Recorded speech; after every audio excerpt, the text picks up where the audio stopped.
दिनेश जी, जब आप non state actor कहते हैं ना इनको, तो इसीलिए हमने लुम्पेनाइज्ड एग्रेसिव हिंदुत्व कहा है। नॉन स्टेट एक्टर जब आप इनको कहते हैं ना, तो इसमें एक क्वालिफायर और डाल दीजिए कि नॉन स्टेट एक्टर्स ऑफ आउटलारी। ये आउटलॉड लोग हैं जो कि नॉन स्टेट एक्टर हैं, ये क्योंकि नॉन स्टेट एक्टर बहुत अच्छे भी होते हैं। लिहाजा हमें गलती से अगर ये इस पे चले जाएंगे तो नॉन स्टेट एक्टर नहीं है ये आउटलॉरी से आ रहे हैं।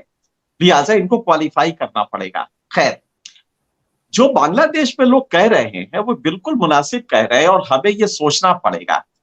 एक्चुअली इस्लाम की तासीर जो इस समय तसव्वुर, वो भी 6 हदीस के इंटरप्रिटेशंस के बाद, पिछले मोहम्मद साहब के बाद से जो आया, अगर आप उन हदीस को पढ़े, छह हदीस को, अनफॉर्चुनेटली फॉर्चुनेटली हमने उसको थोड़ा गहराई से पढ़ा है।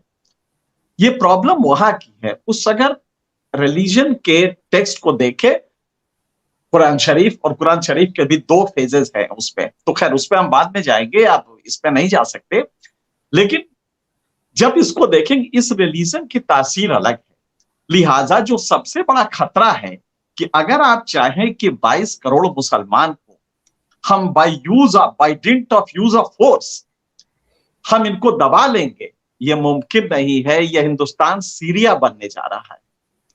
मेरा डर यह है कि जो आप कर रहे हैं, लिहाजा लुम्पेनाइज्ड एग्रेसिव हिंदुत्व के फॉर्मेट पे आप आके अगर ये करते हैं, तो आपको अंदाजा नहीं है कि इसका हश्र क्या होने जा रहा है। पहला तो ये।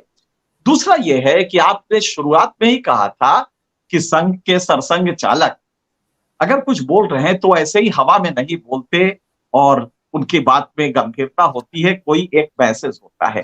तो हम ये नहीं मान सकते कि अरे तो हर 4 दिन पे बोलते रहते हैं, इनका तो ऐसे ही लफाजी चलता रहता है।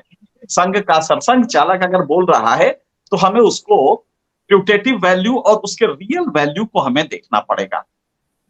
दरअसल ये संकट संघ में आ गया है और संघ के स्ट्रीम में ये संकट है। और फिर एक परसेप्शन से हमें और बचना चाहिए।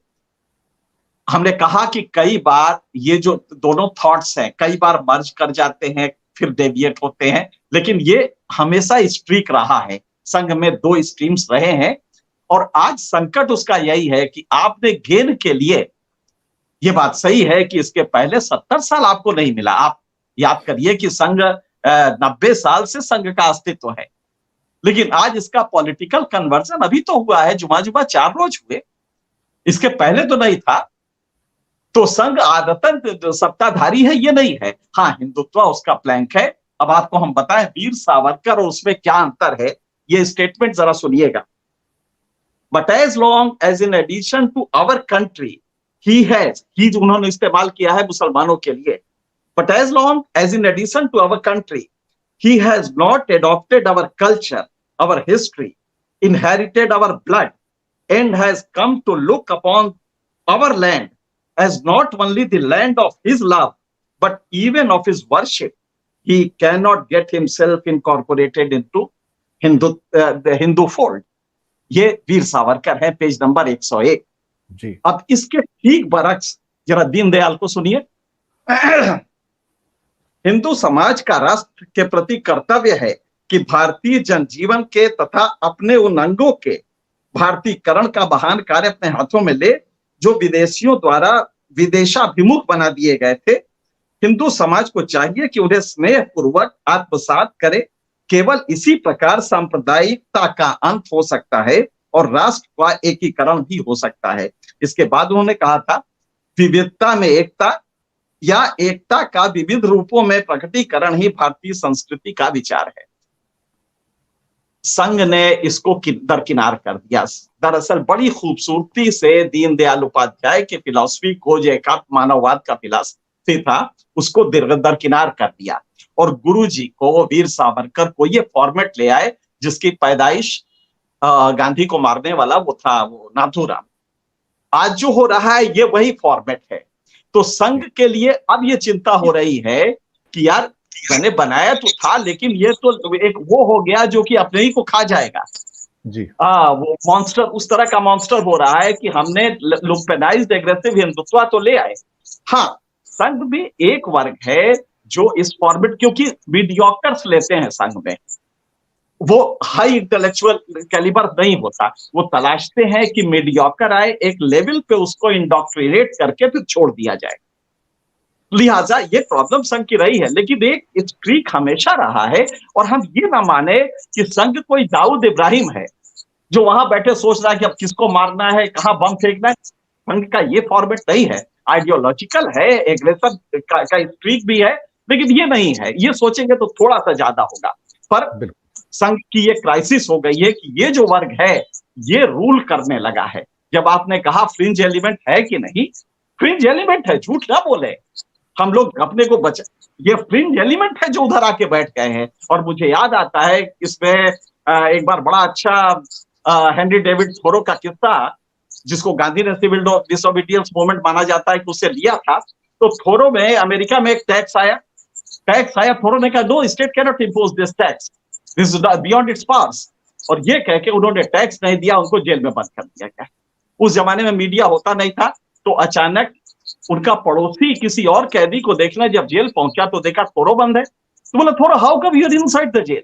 तो बोला no no that is not important, what is important is how come you are outside it. yes. आज हमें ये देखना है कि जो अंदर बैठे हैं ये कौन है। ये सब फ्रिंज एलिमेंट है, ये सब वही हैं जो बैठे। अनफॉर्चुनेटली हमें दो जगह लड़ाई लड़नी है। एक संघ के इस वाले फॉर्मेट से तो लड़नी ही है, जो ये बैठे हुए हैं इनसे सत्ता में चुकी है इनको, और ये मेजॉरिटी से जाते हैं, तो उस मासेस से भी लड़ना है कि तुम अपनी logical thinking, scientific thinking develop करो। इनको रोज एक्सपोज करना होगा, महंगाई पे लेके जो शीतल जी ने किया, या वो जो 45 करोड़ वापस हुए हैं डेस्टिट्यूट में, किस डेस्टिट्यूट में वो गुजरात से वापस गए होंगे, आप जरा सोचिए। मेरा एक परिचित है जो जिसका बाप अभी गया था 15 दिन पहले गुजरात, तो मैंने कहा भी कि गुजरात का काम वाम कर लिया है, तो बोला साहब मिल जाता था। गया 15 दिन लौट के और अभी वापस घर चला गया है, कहा कि कोई काम नहीं मिला, वो वापस चला गया है। तो ये 45 करोड़ जब वहां जाएंगे तो उनको यही तो करना है ना कि पकड़ा दो एक हनुमान चालीसा का, वो कह दो कि अब जरा बजाओ इसको। शाम की रोटी तो 5 किलो अनाज से आ ही जाएगी, नहीं तो कोई बीजेपी वाला दे देगा। तो हमारी जो प्रॉब्लम है, ये सरसंघ चालक ने कहा, ये उनकी इंटरनल थिंकिंग का एक पार्ट है। जरूरी नहीं कि सरसंघ चालक जो कह रहे हैं वो सब लोग अमल में लाएं, पूरे संघ का ये वो फिलॉसफी बने। तो जो ये हार्डकोर एलिमेंट है, जिनको सत्ता का सुख भोगना है, वो इसको रेस्ट्रिक्ट कर रहे हैं, इसको अवरुद्ध कर रहे हैं। और जो दूसरा वर्ग है, वो जेन्युइनली जो दीनदयाल के स्ट्रीम से आता है, वो चाहता है कि इंटेग्रल ह्यूमनिज्म इसके लेटर और स्पिरिट पे इस पे अमल में लाया जाए।